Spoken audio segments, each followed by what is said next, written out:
Kalau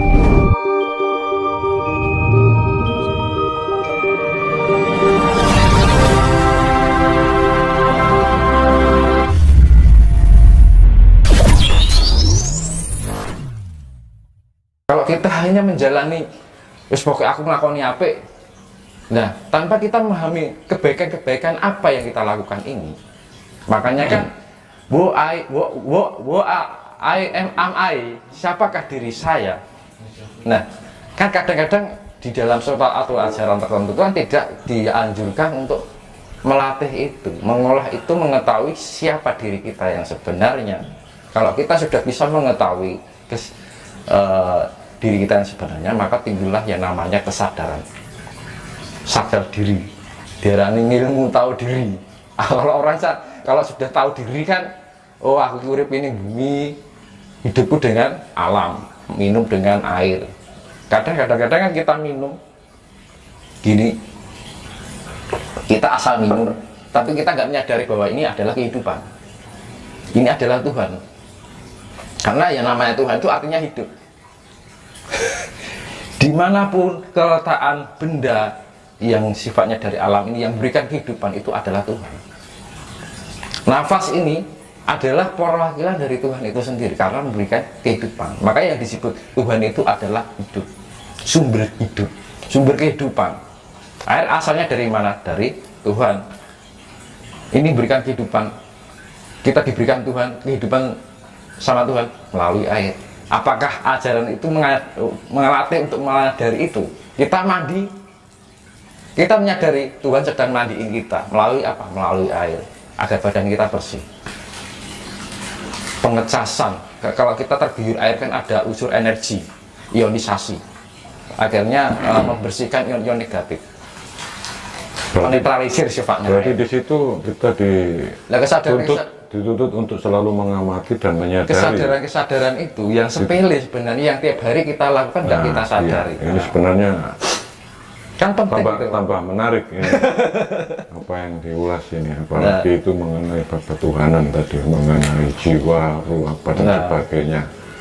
Itu sebenarnya masih banyak yang bingung itu. Itu kan sebenarnya kan penting sekali, tapi hal itu setiap hari yang kita lewati, ya kan gitu. Kesadaran kan banyak, ada yang kesadaran nafas, gitu. Sebenarnya kalau kita menyadari nafas itu juga kurang. Di dalam tubuh kita itu ada jantung. Ya, mungkin bisa dijelaskan secara sederhana. Ya. Apa itu Mas? Light worker itu. Light terus, itu kan cahaya. Terus apa terus tujuannya, apa misinya dengan Mas Tinus itu mengumpulkan dan menghimpun para light worker itu? Saya ambil pengertian light worker itu apa? Light itu kan cahaya, worker adalah pekerja. Berarti kan mereka bekerja melakukan perjalanan kehidupannya untuk menghasilkan cahaya. Dan dari cahaya-cahaya ini dikumpulkan menjadi suatu keselarasan. Yang namanya arus yang satu frekuensi, gitu. Nah, dari semua light worker ini tidak ada suatu perbedaan atau kontra lah. Semuanya bisa sefrekuensi. Saya mengumpulkan anak muda-muda yang bisa sefrekuensi semuanya. Nah, ketika ada kesewarnaan frekuensi ini, otomatis akan memudahkan untuk pembangkitan generasi, Pak. Pembangkitan energi itu dari cahaya ini dibangkitkan lebih bercahaya lagi. Awalnya dari 5 orang, 7 orang, 10 orang, 30 orang, tambah terus, saya tambah terus. Saya mengambilnya gini, jadi memang saya selektif. Nah, fungsinya spiritual itu kita tidak melihat secara fisik, tapi entitas atau cahaya yang ada di dalam dirinya itu ada cahaya. Contoh misalkan ini, oke, ada cahaya ini, tak tarik. Ini orangnya pasti orangnya berfrekuensi, gitu. Karena orang yang frekuensi tinggi, mempunyai frekuensi tinggi, itu otomatis dia cenderung punya kerendahan hati. Karena orang yang berilmu belum tentu dia punya frekuensi yang tinggi, loh, Pak. Tetapi orang yang biasa,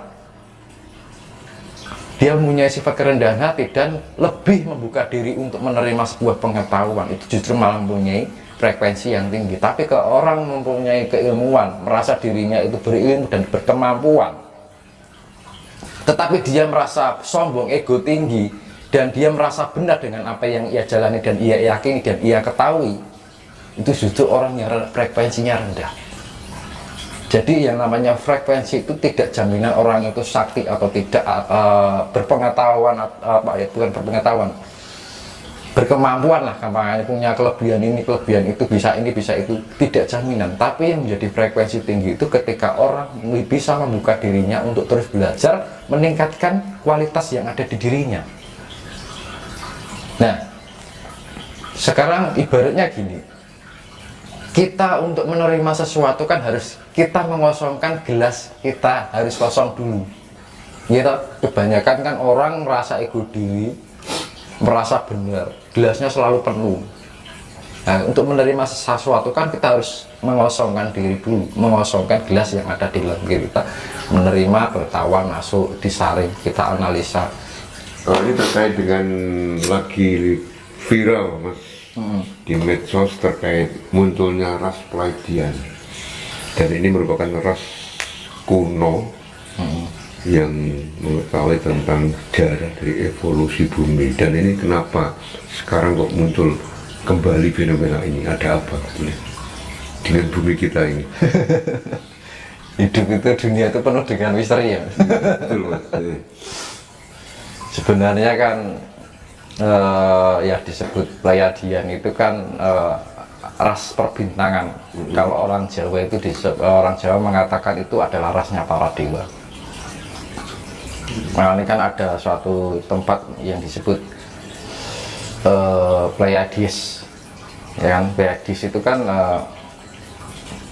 mereka negeri para dewa yang berada di angkasa sana. Nah, dulu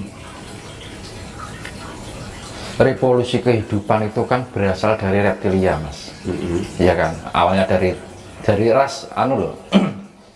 Selain tumbuhan, ya kan, dulu kan dari awalnya dari tumbuhan, makanya kan orang Jawa ngarani bilang wit atau wit-witan, artinya wiwitan yang mengawali dari lumut, tumbuh berkembang menjadi pohon, sampai akhirnya pohon-pohon yang mati berproses dengan humus, imunisasi, akhirnya timbul bakteri, akhirnya tumbuh hewan-hewan laut, hewan-hewan air, akhirnya tumbuh hewan-hewan darat yang berbentuk reptil. Makanya kan dulu kan yang namanya hewan purba kan seperti hewan-hewan reptil semua, bahkan yang sifatnya besar dan kecil.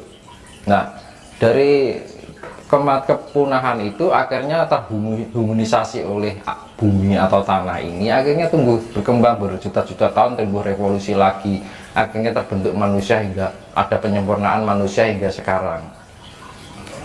Nah, pada waktu itu ada terjadi setengah hewan setengah manusia itu kan masih punya keadapan yang lemah. Jadi keadapannya itu kan belum menjadi makhluk yang sebenarnya sempurna. Nah, akhirnya turunlah para yang disebut Pleiadian. Itu kan sebenarnya entitas dari para dewa atau perbintangan. Perbintangan itu ya bagian dari entitas dewa itu. Mau dibilang starseed. Starseed itu adalah biji cahaya atau butiran cahaya. Nah, bijinya cahaya semesta itu kan mungkin bagi alam semesta itu biji, bagi kita ya gede banget, gitu kan mas. Nah, itu telah memberikan istilahnya turun ke bumi, kalau dikatakan istilahnya gitu, turun ke bumi untuk berinkarnasi pada generasi reptilian ini. Nah, akhirnya terjadi tingkat kecerdasan yang waktu itu dikenal yang namanya Homo sapien, gitu kan. Nah, akhirnya timbul suatu daya intelektualitas dan spiritualitas. Ketika pertama dibangun itu daya intelektualitas itu akal, ya kan. Makanya Homo sapien itu kan dulu dikenal sebagai Homo yang cerdas, manusia purba yang punya kepandaian, pemikir. Nah, akhirnya menggunakan akal-akalnya untuk melakukan sebuah karya. Pertama dari akalnya dulu yang dibangun. Setelah akalnya ini mulai tercipta, akhirnya kematangan secara spiritualitas. Dari revolusi dari zaman ke zaman, jadi sifatnya Pleiadian ini menuntun, membimbing para ras dari Epitheliae ini menjadi makhluk yang sempurna hingga sampai tercipta ras di zaman Lemuria. Waktu itu pada masa yang namanya keilmuan yang sangat tinggi, Mas.